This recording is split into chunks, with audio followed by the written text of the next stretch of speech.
کہ آج آپ دیکھیں سمجھیں ہماری قوم کا یہ عالم ہو چکا کہ بس بیٹھے رہنا، کسی پہ کوئی تبصرہ کر دینا، کچھ کہہ دینا، منہ چھوڑ کے کچھ بات کر دینا، تنقید کر دینا تو آسان ہے، لیکن تعمیر کرنا بہت مشکل کام۔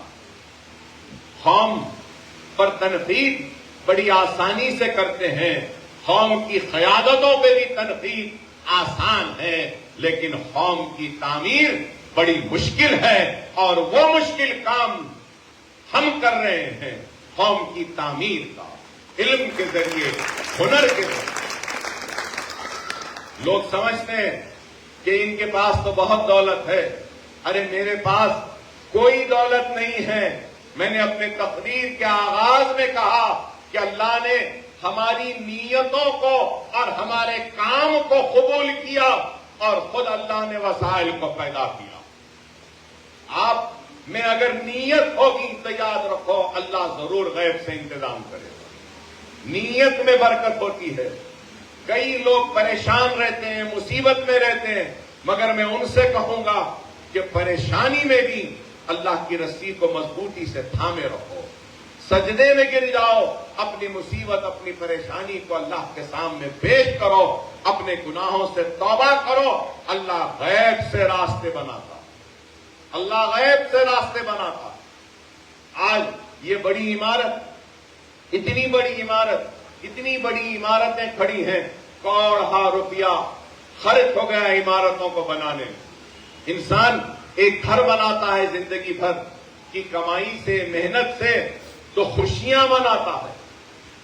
ارے یہ ایک گھر نہیں، کئی گھروں کو بنانے والی عمارت ہے جو کئی گھروں میں خوشحالی لائے، اور کئی گھروں میں خوشحالی لانے والی عمارت کو بنانے میں بھی پیسے لگتے ہیں، لیکن ان عمارتوں میں اکبر اویسی کا صرف پیسہ نہیں ہے، اس میں میرا پسینہ ہے، میرے خوشیاں ہیں، اور میری حسرتیں ہیں، میری خواہشیں بھی ہیں، اور میرا خون بھی اس عمارتوں میں لگا ہوا ہے۔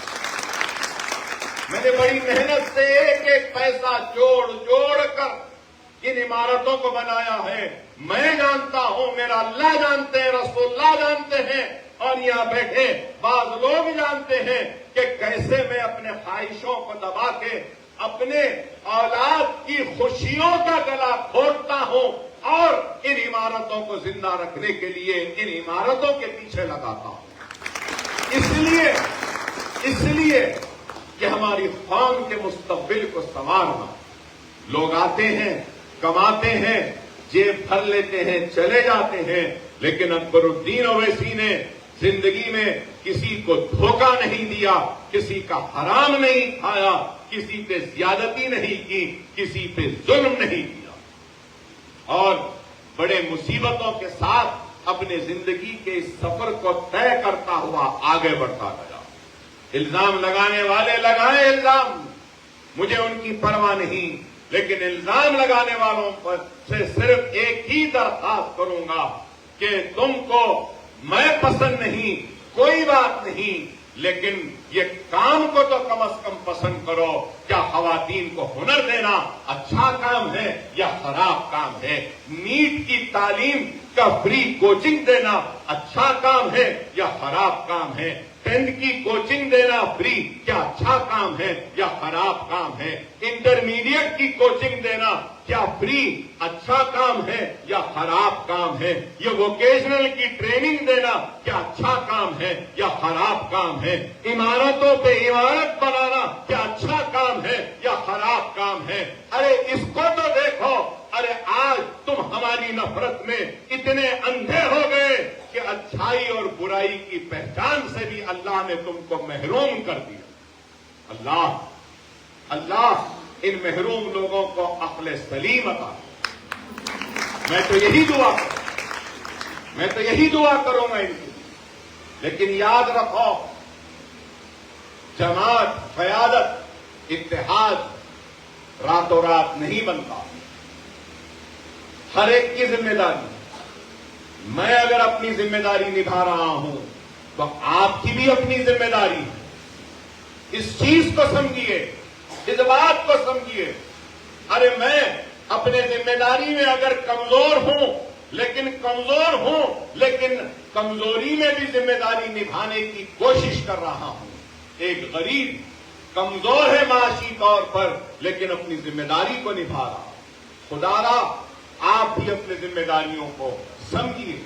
لوگ آتے ہیں آسانی سے بول کر چلے جاتے ہیں. ارے آسان نہیں ہے. یہ ابھی مجھے بتائے 1 روپیہ سالانہ کتنا خرچہ ہو رہا ہے معلوم ہے؟ قریب 9 کروڑ روپیہ. کتنا؟ 9 کروڑ روپیہ سالانہ خرچ ہو رہا ہے تنخواہوں پر، مینٹیننس پر، لائٹ اور پانی کے بلز پر. آج قریب 700 ٹیچرز ہیں ہمارے پورے اسکولوں میں. آپ اندازہ لگاؤ 700 خاندانوں کو بھی روزی مل رہی ہے ان اداروں کے ذریعے. کیا آسان ہے بتائیے؟ صرف سوئنگ مشین جو ہم دیں گے، جو فیشن ڈیزائننگ یا پھر سوئنگ کا جو کورس مکمل کرتے ہیں خواتین میں، ان پر جو ہمارا سالانہ خرچہ ہے وہ 40 لاکھ روپئے کا. 40 لاکھ کا آپ اندازہ لگائیے. بیوٹیشن کے کٹس جو سالانہ ہم دیں گے اس پہ خرچہ ہے 10 لاکھ کا. اور پھر ٹیوشنز جو ہم دے رہے ہیں، ٹیوشنز جو فری ٹیوشن 10th ہے، انٹرمیڈیٹ ہے، انجینئرنگ ہے، نیٹ ہے، ایم سیٹ ہے، ناٹا ہے، آئی سیٹ ہے، لا سیٹ ہے، اور بھی دوسرے کورسز ہیں. اور انشاءاللہ تعالی آنے والے کل میں سول سروسز کے بھی کوچنگ کا سینٹر کا آغاز ہمارے پاس ہوگا. آئی اے ایس نکلیں گے، آئی پی ایس نکلیں گے، آئی ایف ایس نکلیں گے، ڈاکٹرز نکلیں گے، انجینئرز نکلیں گے، وکیل نکلیں گے، سائنٹسٹ نکلیں گے.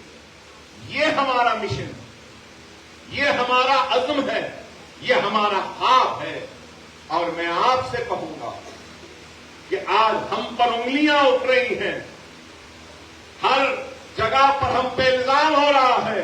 میں آپ سے یہ درخواست نہیں کروں گا کہ ہمارے لیے لڑیے، میں صرف یہی کہوں گا کہ ہمارا دفاع آپ کو بھی کرنا ہوگا. اور ان شرپسند اور ان منافقین، وہ انتشار برپا کرنے والوں کے درمیان میں آپ کو آ کر کہنا پڑے گا کہ اگر تم تنقید کرتے ہو اکبر اویسی پہ تو پہلے اکبر اویسی جیسا کام کر کے تنقید کرو تو ہم تمہاری تنقید کو قبول کریں. بے شک تنقید کرو. بتاؤ مجھے، نیٹ میں اچھا نہیں پڑھا رہے تو بولو اکبر صاحب اچھا نہیں پڑھا رہے، ایسا پڑھاؤ اس سے اور اچھا ہوگا. اسکول چل رہا ہے تو بتاؤ، بولو اکبر صاحب آپ کا جو طریقہ ہے اسکول چلانے کا، اس میں یہ تبدیلی لائیے، آپ اچھا نہیں چلا رہے، ہم تبدیلی لائیں گے. لیکن یہ لوگ کرتے تو کچھ نہیں ہے مگر صرف کیا ہے، چبوتروں پہ بیٹھنا، محفلوں میں بیٹھنا اور پھر مجلس پہ تنقید کرنا. تنقید کرنے والوں سے کہوں گا کیا تم 9 کروڑ روپیہ خرچ کرنے تیار ہو سالانہ؟ نہیں، 9 پیسے بھی نہیں دیں گے. جیسا اردو میں اور ایک محاورہ ہے نا، 100 گز واروں 1 گز بھی نہ پھاڑوں. ان کا یہی ہے، وارتے تو 100 گز ہے لیکن پھاڑتے تو 1 گز بھی نہیں. لیکن 100 گز کے تنقیدیں ضرور کرتے ہیں ہمارے اوپر. دیکھیے آپ کو برا لگے گا لیکن میں آپ سے کہوں گا کہ آپ کی ذمہ داری ہے کہ آپ 5 سال میں 1 مرتبہ نکل کر ہمارے ہمتوں اور ہمارے عزم، ہمارے ارادوں کو اور مضبوط کرنا، یہ آپ کی ذمہ داری. ہر کوئی کہتا ہے، الیکشن میں میں سنا کئی لوگ مجھے بولے کہ اکبر صاحب آپ کا کیا مقابلہ، آپ ہی جیتنے والے. ارے میں نے بولا ارے بھائی آپ ووٹ ڈالے نہیں ڈالے؟ ارے اکبر بھائی میں ووٹ ڈالو نہیں ڈالو آپ ہی جیتنے والے. ہر کوئی یہی بولے گا.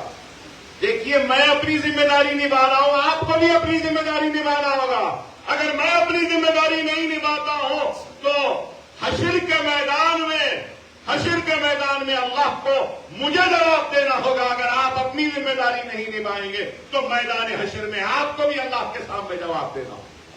میں نے آج حق بیانی کر دی. اگر آپ کے پاس اتنا وقت نہیں کہ نکل کر ہمارے ہمتوں اور ہمارے کام اور ہمارے جذبے کو ایک اور ہمت عطا کریں، یہ اگر آپ نہیں کریں گے تو پھر یہ کام آگے کیسے بڑھے گا؟ اگر آپ ہمارا ساتھ نہیں دیں گے تو یاد رکھ لو، آنے والے کل میں اگر آپ منتشر ہو جائیں گے اور آپ کا ساتھ نہیں رہے گا تو یہ عمارتیں ویران ہو جائیں گی. یہ عمارتیں ویران ہو جائیں گی. کتنا میرا کیا ہے بتاؤ آپ؟ مجھے اللہ نے سب کچھ دے دیا زندگی میں، دولت سے نوازا، عزت سے نوازا، شہرت سے نوازا، طاقت سے نوازا، اور 6 مرتبہ MLA شپ سے بھی نوازا، 30 برس سے MLA ہوں، اور کیا چاہیے؟ اگر مجھے گھر بیٹھنا ہے تو گھر بیٹھ جاؤں گا خوشی سے. میرا کیا بتاؤ، میرا کیا نقصان؟ نقصان قوم کا ہوگا، نقصان ہمارا ہوگا. اس چیز کو سمجھنا ہوگا. خدا را اس بات کو سمجھیے. میں وقت لے رہا ہوں، طویل تقریر کر رہا ہوں، اس لیے کر رہا ہوں کہ آج وقت اور حالات کی نزاکت کو دیکھتے ہوئے ہمارے پاس سب سے بڑی اگر کوئی طاقت ہے تو وہ ہماری جماعت ہے، وہ ہمارا اتحاد ہے، وہ ہمارا جذبہ ہے، ہماری دعائیں ہیں. اس کو آپ زیادہ سے زیادہ استحکام بخشیں، جماعت کو مضبوط کریں. اس چیز کو سمجھیے.